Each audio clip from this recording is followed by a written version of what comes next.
Hello बच्चों, आप सभी का स्वागत है ध्यानम ऑनलाइन क्लासेस में। This is your Rupam sir from Dhyanam classes. Day 15 में आप सभी बच्चों का स्वागत है। डे 15 में हमारा ऑड टू ऑटम चल रहा था। ऑड टू ऑटम यानी कि ऑड का अर्थ होता है संबोधन गीत, यानी ऑटम को संबोधित करते हुए जो है यह गीत जो है लिखा गया है, यह रचना किया गया है, यह कविता लिखा गया है। किनके द्वारा? तो जॉन कीट्स के द्वारा। जॉन कीट्स के द्वारा जो है यह रचना है। आप सभी बच्चे कल का क्लास जरूर किए होंगे। अगर आपको कल का वीडियो सबसे पहले जाकर के देखें, आज इस वीडियो में हम लोग ऑड टू ऑटम का क्वेश्चन आंसर, ऑब्जेक्टिव और समरी तीनों एक ही वीडियो के अंतर्गत खत्म करेंगे। और आप सभी बच्चों से अनुरोध है, सभी ऑब्जेक्टिव को देखें और आपसे देखिए कितना ऑब्जेक्टिव हो पाता है। आप सभी बच्चों से अनुरोध है अधिक से अधिक ऑब्जेक्टिव को क्लियर करें, ताकि आप अपना कॉन्फिडेंट लेवल भी देखिएगा कितना आपसे बन पाता है। अगर आपका अधिक बन रहा है तो आपका मनोबल भी ऊंचा होगा और निश्चित रूप से आप एग्जाम में भी अच्छा मार्क कर पाइएगा। तो वीडियो को आगे बढ़ाते हैं। साथ ही आप सभी बच्चों से निवेदन है, चैनल को सब्सक्राइब करें, लाइक करें, साथ ही वीडियो को अधिक से अधिक शेयर करें। हर उस बच्चे के पास इस वीडियो को पहुंचाएं जो इंग्लिश में निश्चित रूप से पुअर है, क्योंकि बिहार में हर जगह जो है अंग्रेजी यानी इंग्लिश लैंग्वेज में अच्छा मार्क लाना ही ध्यानम क्लासेस का उद्देश्य है। सभी बच्चों को अच्छा से अच्छा मार्क आए, यह ईश्वर से हमारा प्रार्थना रहेगा। आप सभी बच्चे जिस प्रकार का मेहनत करिएगा उस प्रकार का आपको जरूर सफलता मिलेगा, फल मिलेगा। तो चलिए आगे बढ़ते हैं और वीडियो को आगे बढ़ाते हैं। Ode to autumn, John Keats साहब की यह रचना है।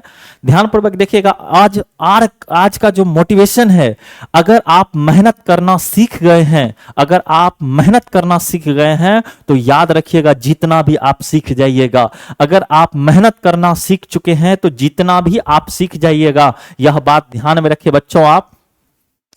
तो आगे चलते हैं और आज का क्लास को आगे बढ़ाते हैं। सभी बच्चों से अनुरोध है, आप कमेंट में अपना आंसर पास करें। ऑब्जेक्टिव स्टार्ट होने वाला है। देखिए आपका ऑब्जेक्टिव कितना स्कोर कर पाते हैं आप ऑब्जेक्टिव क्वेश्चंस में, इस बात को ध्यान में रखिएगा।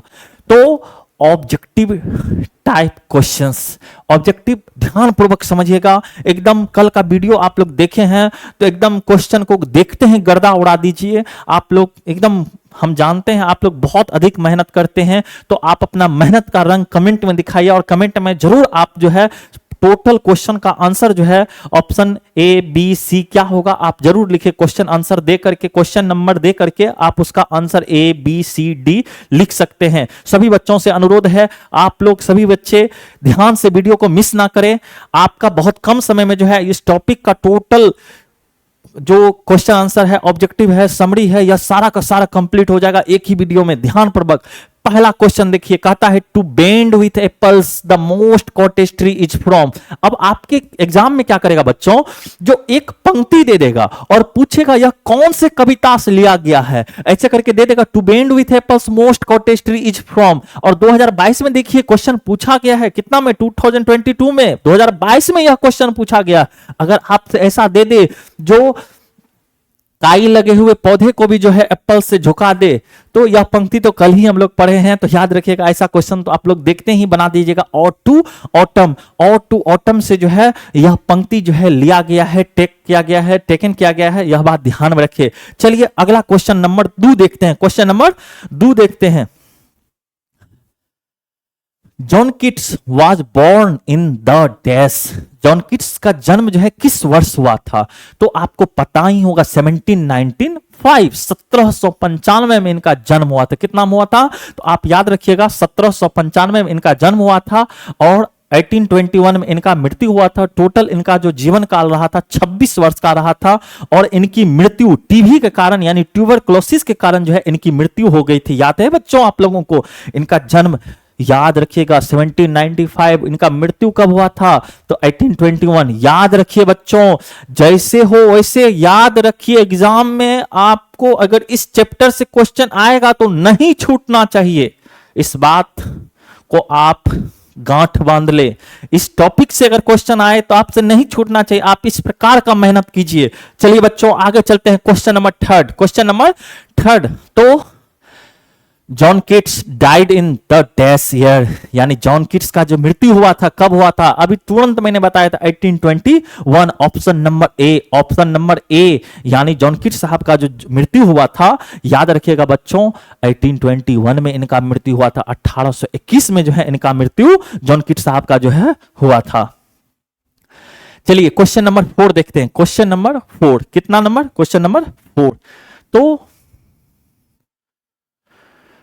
और to autumn is a dash poem of, यानी यह किस प्रकार का पोयम है, लव पोयम है, वार पोयम है, नेचर पोयम है, सैडनेस पोयम है। तो याद रखिएगा यह एक नेचर पोयम है। कैसा पोयम है, प्रकृति से प्रकृति युक्त पोयम है, ना ही ये लवर है, ना ही वार है, ना ही सैडनेस है। तो याद रखिएगा और टू ऑटम क्या है, क्योंकि यह सीजन के बारे में बता रहा है, तो आप लोग समझ सकते हैं उसमें भी इसमें जो है फलों वलों का चर्चा हुआ है। तो याद रखिए यह प्रकृति से संबंध जो है कविता जो है। आगे देखिए, और to autumn is a dash, और to autumn is a dash. Question number 5 देखिए, ड्रामा है, क्या है, ध्यान पूर्वक देखिए, ड्रामा है नहीं, स्टोरी है नहीं, पोइट्री है, यह एक पोइट्री है बच्चों। क्वेश्चन पूछ सकता है ऐसे करके एग्जाम में। आगे देखिएगा ध्यान पूर्वक बच्चों, कहता है question number 6, autumn is the close friend of the maturing dash. Autumn जो है वो क्लोज फ्रेंड है, क्या चीज है, क्लोज फ्रेंड है, जिगरी दोस्त है, क्या चीज है, जिगरी दोस्त है, किसका, तो मैच्योरिंग, किस चीज का, मून का नहीं, फ्लावर्स का नहीं, सन का जो है जिगरी दोस्त है, एकदम बहुत क्लोज का। कल ही के टॉपिक में पढ़ाए हुए थे, जो ऑटम जो है एकदम सन का क्या है, एकदम बहुत जिगरी मित्र है, बहुत, जिस प्रकार से आप लोगों का भी कोई ना कोई जरूर मित्र रहा होगा, तो याद रखिएगा बहुत जिगरी मित्र जो है। आगे देखिएगा, जॉन किट्स, किट्स यहां लिख दिया। अब जैसे विराट कोहली को आप क्या बोलते हैं, ज्यादातर कोहली बोलते हैं, उसी प्रकार जॉन किट्स को किट्स बोल दिए, इसमें क्या जाता है। तो Keats is a poet, Keats किस प्रकार के कवि थे, तो आपको कल मैंने नहीं बताया था, यह एक रोमांटिक पोएट थे। कैसे कवि थे, तो रोमांटिक, रोमांटिक का अर्थ क्या होता है बच्चों, रोमानी कवि थे, प्रेम से युक्त, प्रेम भरा जो है इनका भाव था, याद रखिएगा।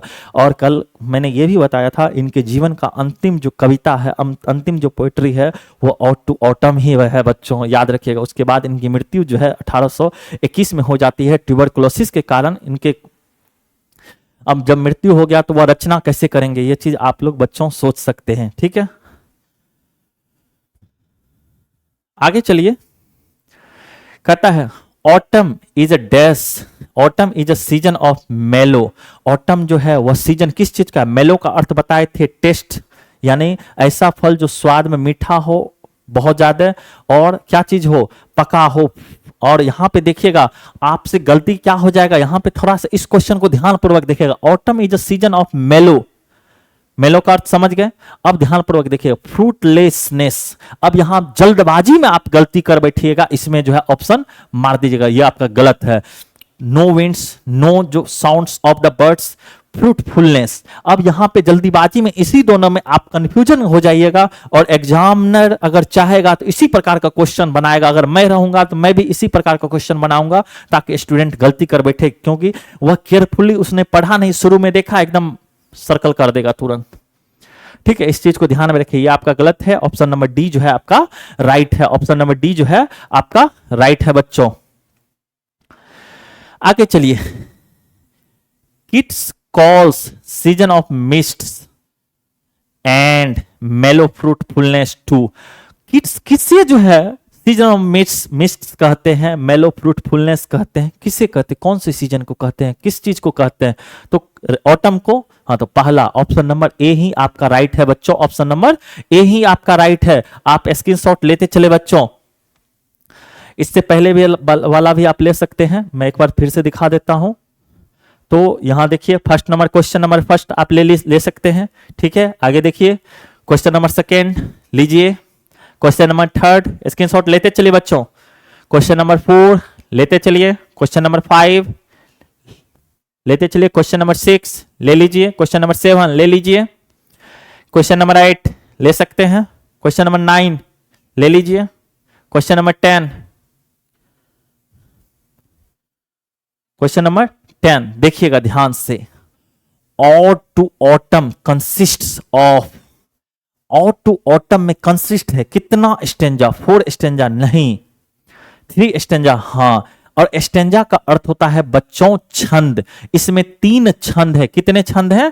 3 छंद। अब प्रत्येक छंद में 11 लाइंस हैं। कितना लाइंस है? 11 लाइंस है, जिसको हम लोग पंक्ति बोलते हैं बच्चों। क्या बोलते हैं? पंक्ति बोलते हैं। और प्रत्येक छंद में कितने लाइंस हैं? तो याद रखिएगा 11। टोटल लाइंस अगर पूछा जाए तो याद रखिएगा बच्चों 33। कितना? 33 याद रहेगा बच्चों। टोटल कितना? 33। ठीक है बच्चों, आगे चलते हैं। क्वेश्चन नंबर 11, इसका स्क्रीनशॉट आप ले लिए हैं। चलिए आगे चलते हैं। क्वेश्चन नंबर 11, ईच स्टेंजा, प्रत्येक छंद में of ode to autumn, ode to autumn के प्रत्येक छंद में कितने कंसिस्ट, कितने लाइन कंसिस्ट हैं? Option number A right. इसमें 11 पंक्ति है। प्रत्येक छंद में, प्रत्येक स्टेंजा में कितने लाइंस हैं? तो याद रखिएगा 11 लाइंस है। कितने लाइंस है? 11 लाइंस है, याद रहेगा बच्चों। चलिए आगे चलते हैं। Ode to autumn is written by, ode to autumn किसके द्वारा रिटेन किया, किसके द्वारा लिखा गया? हो सकता है यहां पे आपको दे दे कंपोज दे दे, ठीक है, हो सकता है आपको कंपोस्ट दे दे, हो सकता है और यही दे सकता है, दोनों में से कोई एक दे देगा। तो यहां पे फिर आप कंफ्यूज हो जाइएगा। यहां जॉन डन है, यहां जॉन किट्स है, दोनों का प्रथम वर्ड सेम है। ध्यान से देखिएगा बच्चों, दोनों का प्रथम वर्ड सेम है। आप जल्दबाजी में, गलती नहीं, जॉन किट्स साहब कब, option number B, John Keats साहब जो है उनके द्वारा जो है ऑड टू ऑटम जो है रचना की गई है बच्चों। आगे क्वेश्चन नंबर 13 देखिए, ध्यान पूर्वक समझिए। और सबसे पहले मैं आप सभी बच्चों से अनुरोध करता हूं, वीडियो को अधिक से अधिक शेयर करें। कम से कम आप से अनुरोध मैं कर रहा हूं, आप वीडियो को अधिक से अधिक शेयर करें, चैनल को सब्सक्राइब करें साथ ही। चलिए क्वेश्चन नंबर 13 देख सकते हैं। Autumn is a season of मेलो, ऑटम जो है सीजन है किस चीज का? मेलो, फ्रूटलेसनेस। यहां पे देखिए नो विंड, ये तो नहीं, फ्रूटलेसनेस नहीं, गलत, फ्रूटफुलनेस। यानी ऑटम जो है वह सीजन ऑफ मेलो फ्रूटफुलनेस, यानी फलों के पकने का मौसम है। क्या चीज है बच्चों? फलों के पकने का मौसम है। आगे चलिए, क्वेश्चन नंबर 13 कंप्लीट है। क्वेश्चन नंबर 14, तो dash was a great lover of nature, dash was great lover of nature, कौन जो है प्रकृति के बहुत बड़े प्रेमी थे? तो यहां फिर देखिएगा ऑप्शन में आप घबरा सकते हैं, तो आप ध्यानपूर्वक आपको देखना है। जॉन डन, जॉन किट्स दोनों है, इसलिए मैं दोनों को साथ ही दिया हूं ताकि आप ध्यानपूर्वक लास्ट तक पढ़े। तो John Keats was a great lover of nature, John Keats was a great lover of nature. ध्यानपूर्वक बच्चों आप प्रत्येक और स्क्रीनशॉट लेते रहें। आप पिछला वाला भी शायद मैं देना भूल गया हूं, ले सकते हैं आप लोग। Question number 11, question number 12, question number 13, question number 14, question number 15 पे चलते हैं हम लोग, ठीक है। क्वेश्चन नंबर 15 कहता है, and gathering swallows twitter in the sky is taken. ऐसे मैंने पहले ही बताया था, आपको किसी पोयम में से एक पंक्ति ले लेगा और आपसे पूछेगा यह किस कविता से लिया गया है, किस पोयम से लिया गया है, या इसे किस ऑथर ने, किस राइटर ने लिखा है, यह भी आपके एग्जाम में आ सकता है। तो क्वेश्चन क्या है? And gathering swallows twitter in the skies is taken from, यह किससे लिया गया है? स्नेक्स नहीं, द सोल्जर नहीं, और टू ऑटम, और टू ऑटम से लिया गया है, और टू ऑटम से लिया गया है। क्वेश्चन नंबर 15 आप स्क्रीनशॉट ले लीजिए। John Keats was a dash poet, John Keats was a dash poet, was किस प्रकार के कवि थे? तो यह एक रोमांटिक कवि थे, एक रोमांटिक पोएट थे। किस प्रकार के कवि थे? यह एक रोमांटिक पोएट थे। याद रखिएगा, मैंने बताया था, कल के ही क्लास मैंने बताया था यह कैसे कवि थे। तो यह एक रोमांटिक पोएट थे। कैसे कवि थे बच्चों? यह एक रोमांटिक पोएट थे। याद रहेगा बच्चों, आप स्क्रीनशॉट ले सकते हैं बच्चों। Where was John Keats born, John Keats का जन्म कहां हुआ था? जॉन किट्स का जन्म कहां हुआ था बच्चों? आप कमेंट कीजिए। आप देखिए आपका ऑब्जेक्टिव कितना ज्यादा सही हो रहा है। आप कमेंट के माध्यम से मैं देख सकता हूं आप लोगों ने कितना स्कोर किया है। ठीक है बच्चों, चलिए तो where was the John Keats born, John Keats का जन्म कहां हुआ था? तो मैंने कल ही बताया था मूनफील्ड लंदन में हुआ था, मूनफील्ड लंदन में हुआ था, option number C. John Keats का जन्म जो है मूनफील्ड लंदन में हुआ था, मूनफील्ड लंदन में हुआ था, याद रहेगा बच्चों। जॉन किट्स का जन्म कहां हुआ था? तो मूनफील्ड लंदन में हुआ था, ठीक है। आगे चलते हैं हम लोग।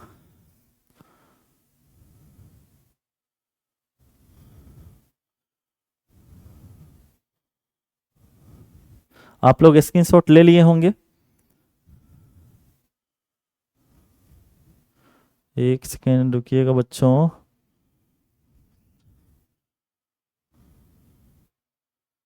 चलिए आगे चलते हम लोग।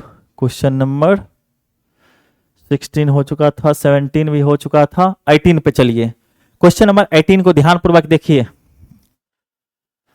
विच season is called the season of मेलो फ्रूटफुलनेस? किस सीजन को जो है मेलो फ्रूटफुलनेस का सीजन कहा जाता है? स्प्रिंग को नहीं, रेनी को नहीं, ऑटम सीजन को जो है मेलो फ्रूटफुलनेस का सीजन कहा जाता है। किस सीजन को? ऑटम को जो है मेलो फ्रूटफुलनेस का सीजन कहा जाता है बच्चों। आगे चलिए, कहता है where does the vine runs? जो वाइन, वाइन का अर्थ होता है लताएं। क्या होता है बच्चों? लताएं होता है। वाइन का अर्थ होता है लताएं, यानी कि वह लताएं जो है वहां कहां पे फैली हुई थी, कहां पे रन यानी फैला हुआ था। ध्यान से समझिए बच्चों, कल का जो क्लास है वह याद कीजिए। जो वाइन है वह कहाँ फैला हुआ था? तो पोल पे, वाल पे, थैच पे फैला हुआ था। मैंने बताया था बच्चों छप्पर पर जो है, या जिसको हम लोग विभिन्न भाषा में बिहार में अलग अलग जगह पे अलग अलग चीज कहा जाता है। आप साधारण तो याद रखिएगा, आपके यहाँ लौकी उकी जिसके ऊपर फैलाया जाता है, या विभिन्न प्रकार का सब्जी जो है आप देख सकते हैं, उसके लिए आप बनाते हैं बांस, उसका जो है प्रयोग करके आप एक छप्पर का निर्माण करते हैं, उसके ऊपर फैला दिया जाता है, तो वही थैच होता है, ठीक है। आगे चलिए, क्वेश्चन नंबर 19 कंप्लीट है, ऑप्शन नंबर सी। स्क्रीनशॉट ले लीजिए बच्चों। Who is the close friend of the maturing sun? यानी परिपक्व हो रहा सूरज का कौन जिगरी दोस्त है? तो याद रखिएगा, ऑटम जो है परिपक्व हो रहा सूरज का जिगरी दोस्त है। ऑटम सीजन जो है बच्चों परिपक्व हो रहा सूरज का जिगरी दोस्त है, याद रखिएगा बच्चों। Who think that warm days will never cease? Who think, कौन सोचता था जो गर्म का जो दिन है वो कभी खत्म नहीं होगा? कल के क्लास में बच्चों मैंने बताया था, हु थिंक, याद है कौन सोचता था that warm days will never cease, जो गर्म का दिन है वो कभी खत्म नहीं होगा? तो याद रखिएगा बीज। क्या चीज? बीज। यानी कि मधुमक्खियां जो है वह सोचती थी यह गर्म का दिन कभी खत्म ना हो, ताकि over brimmed the clammy cells, जो चिपचिपा हुआ जो मधु है वह पूरा का पूरा भरा रहेगा, क्योंकि उसी समय जो है कलियां खिल रही थी। कल का क्लास आप जाकर के जरूर देखें बच्चों, ताकि आपको पता लगे, ताकि आपका ऑब्जेक्टिव बने। तो याद रखिएगा, वह जो है फूल जो है खिल रही थी, पहले कलियां थी, बाद में वह फूल बन गया। किसके लिए फूल बना था? फॉर बीज, मधुमक्खियों के लिए। और मधुमक्खी को ऐसा लगा जो यह गर्म का दिन कभी खत्म नहीं होगा, ऐसा उसको लग रहा था, और वहीं से लिया गया है यह क्वेश्चन, क्वेश्चन नंबर 21 और ऑप्शन नंबर बी। याद रहेगा बच्चों आप लोगों को क्वेश्चन नंबर 21। चलिए आगे चलते हम लोग।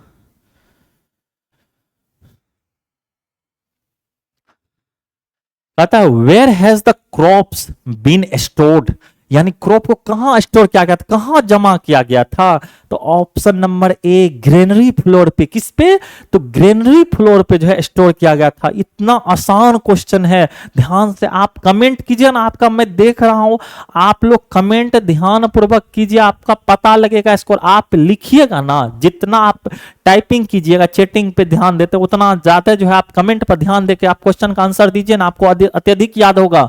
आप चैटिंग पे नहीं, मेरे कमेंट पे ध्यान दे, याद रखें। और कमेंट में अपना आंसर लिखे, क्वेश्चन नंबर दे करके आप ए बी सी डी लिख दीजिए। जैसे आप क्वेश्चन नंबर यहाँ 22 है, क्वेश्चन नंबर 22 दे, उसके बाद उसका आंसर जो है, अगर मान लीजिए इसका आंसर यहाँ पे ए है, तो आप क्वेश्चन नंबर 22 दे करके एरो लगाइए और बाद में लिख दीजिए ए। मैं समझ जाऊंगा आपका आंसर गलत है या सही है, क्वेश्चन आपका सही है या गलत है। ध्यान पूर्वक समझिए ना बच्चों, एकदम कहीं दिक्कत नहीं होने देंगे।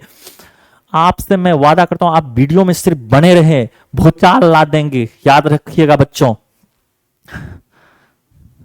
आगे देखिए, What is autumn doing on half ribbed furrow? फोड़ो का अर्थ बताए थे, वो जो फसल का जो रेखा होता है, जो हल की रेखाएं होती है, उसमें अधपके फसल की जो रेखाएं होती है, जो वो रे होता है, जो रेखा होता है, उसमें ऑटम क्या करता है? तो क्या डांसिंग करता है? नहीं। सिंगिंग करता है? नहीं। वर्किंग काम करता है? नहीं। स्लीपिंग, उसमें वह सो जाती थी। याद है सेकंड वाला में किससे कंपैरिजन किया जाता है? एक औरत से कंपैरिजन किया जाता है, ठीक है। तो उसी में क्या करती थी? वह सो जाती थी। याद कीजिए थोड़ा कल का क्लास ध्यानपूर्वक।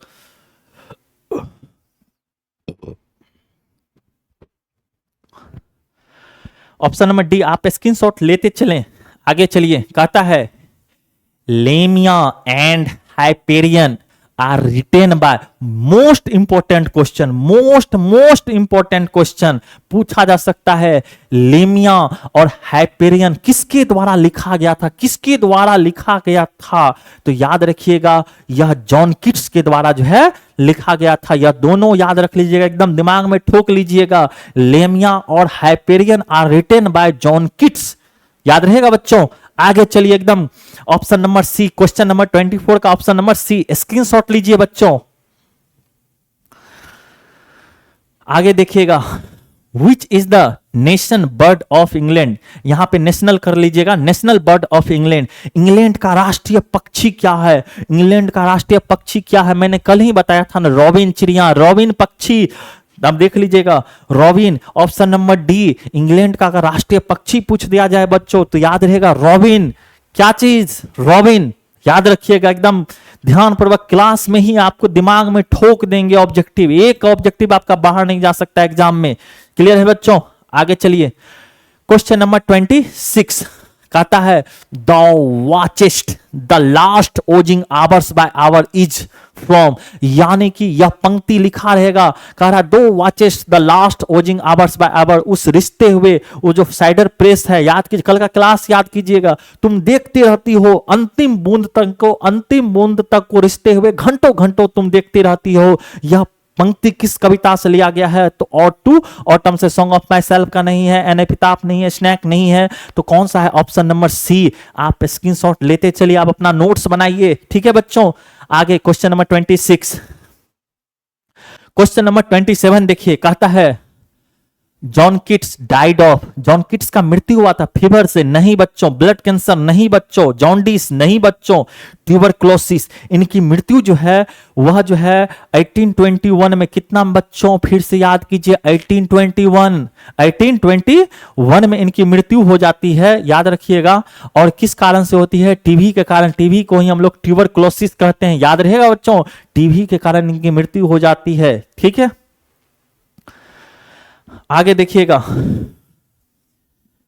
अब हम लोग समरी को देखते हैं। समरी, क्योंकि बहुत इंपॉर्टेंट इसका समरी है, मोस्ट इंपॉर्टेंट समरी है, कई बार एग्जाम में पूछा गया है। 11 में आया है, 13 में आया है, 15 में आया, मैं दिखा रहा हूं किस किस साल आया हुआ है। तो सबसे पहले मोटिवेशन, हर चीज किस्मत से नहीं मिलती है दोस्त, हर चीज किस्मत से नहीं मिलती है दोस्त, कुछ चीज को पाने के लिए काबिल बनना पड़ता है। हर चीज किस्मत से नहीं मिलती है मेरे दोस्त, कुछ चीज को पाने के लिए उसके काबिल बनना पड़ता है। याद रखिएगा बच्चों, आपको जो आसानी से मिल जाए वह अधिक दिन नहीं रहता है। आपको जो आसानी से मिल जाए वह अधिक दिन नहीं रहता है। अभी देखिएगा, आपका गोभी का सीजन है, गोभी कितना दिन लगता है उसको फूल मतलब फल बनने में, सब्जी बनने में, तो 3-4 माह लगता है। लेकिन एक आम का पेड़ देखिएगा तो आप जब बोते हैं तो वह तुरंत फल नहीं देता, 3-4 साल 5 साल के बाद देता है, लेकिन वह कई साल रहता है। तो जो चीज जितना वक्त लेता है, याद रखिएगा वह उतना दिन चलता है। अगर आपका मेहनत आपसे वक्त ले रहा है, अगर आपका समय ले रहा है, तो याद रखिएगा आप उतना ही अधिक चमकिएगा, ठीक है बच्चों। तो अपने आप को फिल्टर से ना चमकाए, अपने आप को फिल्टर से ना चमकाए, आप अपनी मेहनत से चमक उत्पन्न कीजिए। लोग यूं ही कहा कहेंगे जो आप में कुछ बात नहीं थी, आप में कुछ बात नहीं थी, ठीक है बच्चों। आगे चलते हैं। तो write the summary of ode to autumn. Ode का अर्थ मैंने बताया था संबोधन कविता, संबोधन गीत, यानी ऑटम को संबोधित करते हुए जॉन किट्स साहब जो है यह रचना करते हैं। और इसका समरी अब देखिए ना, 2012 में आया हुआ है, 2013 में आया है, 2015 में आया है, 2016 में आया है, 2017 में आया है, 2019 में आया है, 2021 में आया, इतना टाइम्स आया है बच्चों। सोच सकते हैं कितना इंपॉर्टेंट इसका समरी रहेगा बच्चों। ध्यानपूर्वक एकदम अपना जो नेत्र है वह मेरे वीडियो के ऊपर रखें, इधर उधर ना देखें, अपना नेत्र मेरे वीडियो के ऊपर रखें। यह समरी देखिए कितना बार पूछा गया है, आप सोच सकते हैं बच्चों यह समरी कितना ज्यादा इंपॉर्टेंट है। तो समरी को देखते हैं, आप ध्यानपूर्वक आप स्क्रीनशॉट लेकर के समरी को, आपसे अनुरोध है 2 से 4 बार 5 बार आप घर पे लिखें। आप जब लिखिएगा तो आपका राइटिंग भी इंप्रूव होगा, साथ ही आपका जो कैपेसिटी है लिखने का वह भी बढ़ेगा, साथ ही आपको याद होगा। लिखने से अधिक याद होता है बच्चों, यह आप करके देखिए आप अपने घर पे, आपको लगेगा जो सर सही कहे थे, तो लिखने से अधिक याद होता है, इस चीज को ध्यान में रखिए। चलिए आगे चलते हैं। कहता है ode to autumn is a remarkable poem. Ode to autumn एक उल्लेखनीय कविता है, रिमार्केबल का अर्थ होता है उल्लेखनीय, ठीक है। विच हैज बीन कंपोज्ड, जिसे कंपोज किया गया है, जिसे रचा गया है by the great romantic poet John Keats, महान रोमांटिक कवि जॉन किट्स के द्वारा जो है इस कविता की रचना हुई है। प्रथम 2 पंक्ति में आपको यही बात लिखना है समरी में। आगे देखिए आपको क्या लिखना है। द पोएट जॉन किट्स, जो कवि जॉन किट्स हैं वह ग्रेट लवर ऑफ नेचर, प्रकृति के बहुत बड़े प्रेमी थे, प्रकृति से बहुत अधिक प्यार करते थे। याद रखिए प्रकृति का बहुत बड़ा ये प्रेमी व्यक्ति था। कौन? जॉन किट्स साहब। तो ये क्वेश्चन भी ऑब्जेक्टिव पूछ सकता है। तो प्रथम 2-3 लाइन में आपको यही लिखना है, जो ode to autumn is a remarkable poem which has been composed by John Keats, and John Keats a great poet of, great lover of nature, यानी एक बड़े जो है प्रकृति के लवर थे, प्रकृति प्रेमी थे। और John Keats says that the autumn is a one of the best season of years, यानी जॉन किट्स सेज दैट जो ऑटम है वह पूरे वर्ष का सबसे अच्छा सीजन है, सबसे बेस्ट सीजन है, सबसे बेहतर सीजन है। यह जॉन किट्स साहब का कहना है। जो पूरे वर्ष का सबसे अच्छा जो सीजन है, सबसे अच्छा जो मौसम है वह क्या है? ऑटम है। याद रहेगा। ही सेज, वह कहते हैं, that autumn is the season of mists, यानी वह कहते हैं ऑटम क्या है? सीजन ऑफ मिस्ट्स, कुहासे का मौसम है। सीजन ऑफ मिस्ट, ऑटम क्या है? कुहासे का मौसम है। पहला पंक्ति देखिए, अपना बुक ओपन करके अपने सामने रखिए और कहता है सीजन ऑफ मिस्ट, कुहासे का मौसम है, एंड राइपनिंग ऑफ फ्रूट्स, फलों के पकने का मौसम है। कुहासे का मौसम है, फलों के पकने का मौसम है। एकदम भर भर के तारीफ जो है ऑटम सीजन का जॉन किट्स साहब कर रहे हैं। कहता है वाइन्स, जो लताएं हैं, are full of fruit with ripeness, जो लताएं हैं, जो अंगूर की बेल की लताएं हैं, वह पूरा का पूरा फल से भर जाता है। विथ राइपनेस, पके हुए फलों के साथ पूरा का पूरा इस सीजन में क्या होता है? भर जाता है। और कहता है new leaves and fruits grow on the tree, नई पत्तियां और फल भी इसी सीजन में लगते हैं। कहता है देयर इज नाइदर हीट, ना ही इसमें हीट होता है समर, और nor bitter coldness of winter, ना ही अत्यधिक ठंड होता है। यानी जॉन किट्स साहब कहते हैं इस सीजन में ना ही अत्यधिक ठंड होता है और ना ही अत्यधिक गर्मी होता है। आप स्क्रीनशॉट ले लीजिए बच्चों। आगे चलते हैं। कहता है the rays of the sun make, यानी सूर्य की किरणें बनाती है फ्रूट को, फ्लैसी बनाती है, फैट बनाती है। यानी सूर्य की किरणें फ्रूट को क्या बनाती है? फ्लैसी बनाती है, फैट बनाती है। एंड टेस्टी, टेस्टी एकदम स्वाद में पूरा जो है टेस्ट भर देता है, उसमें स्वाद भर देता है। कहता है नेचर, जो प्रकृति है, लुक्स ब्यूटीफुल एवरीवेयर, जो प्रकृति है हर तरफ बहुत सुंदर दिखता है, हर तरफ बहुत सुंदर दिखता है। कहता है द विंड, जो हवाएं हैं, ब्लोज फ्रेंडली, जो हवाएं हैं मित्रवत बहती है। मित्रवत का मतलब आपके अनुकूल बहती है, ना आपको अत्यधिक गर्मी लगे ना अत्यधिक ठंडी लगे, ऐसा नहीं, आपके अनुकूल, आपको जैसा चाहिए वैसा मौसम रहता है। आगे कहता है birds sing in a fine tune, जो चिड़िया है वो अच्छे स्वर में गाती है।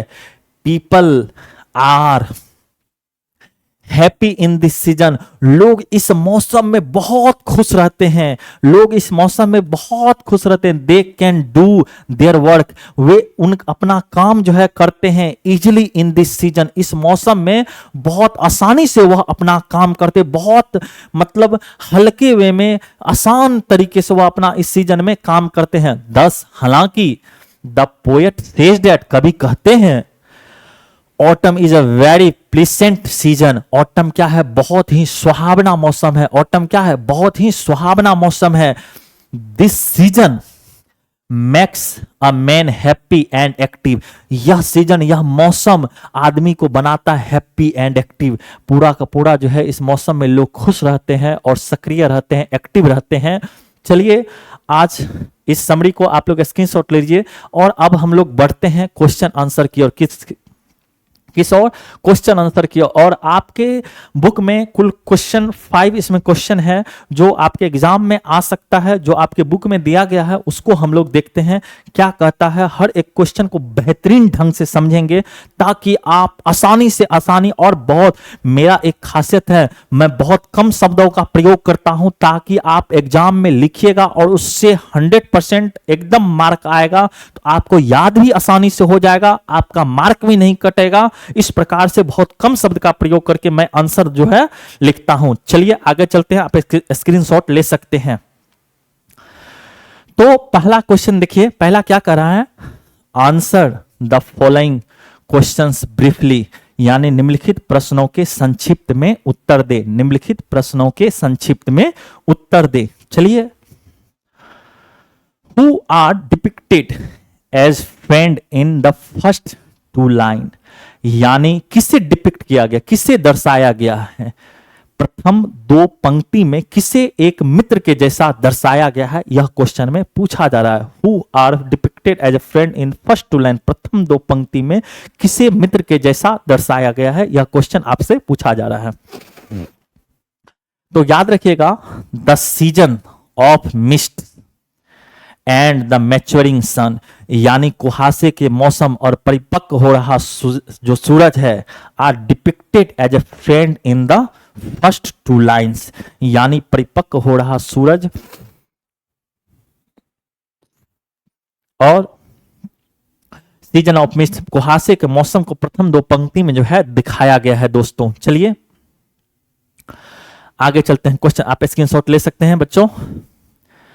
आगे चलिए, second number, question number second देखिएगा, what happens in autumn, autumn में क्या होता है। What happen in autumn, autumn में क्या होता है। तो आपको लिखना है इन ऑटम, ऑटम में एवरी फ्रूट राइपनेस, प्रत्येक फल पक जाता है, एंड फ्लावर्स ब्लूम, और जो फूल है वह खिल जाता है, एंड बर्ड्स स्टार्ट सिंगिंग, और जो चिड़िया है वह जो है चहचहाना स्टार्ट कर देती है। आप अपने ओर से और भी यहाँ पे लिख सकते हैं। आप देखिएगा ऑटम सीजन में क्या सब होता है वो भी आप लिख सकते हैं। आप अपने अनुकूल भी आंसर लिखिए, कोई दिक्कत नहीं है। आप इसको और बड़ा करके लिख सकते हैं, इसमें कोई भी दिक्कत नहीं है। आप अपने अनुकूल जो है आंसर लिख सकते हैं, इसमें कोई दिक्कत नहीं, यह खुद के ऊपर जो है लिख सकते हैं। चलिए आगे चलते हैं, आप स्क्रीनशॉट ले लीजिए।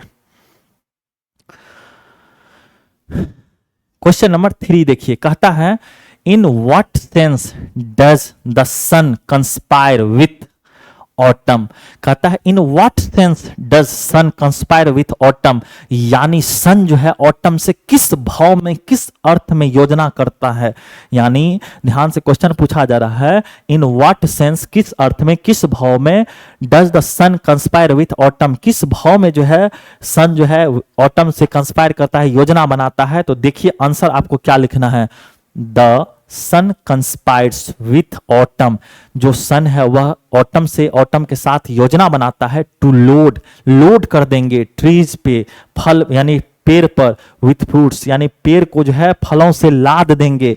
The sun wants to ripe fruit with it core, और जो सूर्य चाहता है जो फल है उसका कोर तक यानी कि अंदर तह तक जो है पक जाए। क्वेश्चन नंबर 3 जो है यही कह रहा है। आगे देखिएगा, क्वेश्चन नंबर 4 देखिए, कहता है how do the sun and autumn help in ripeness of fruit in autumn.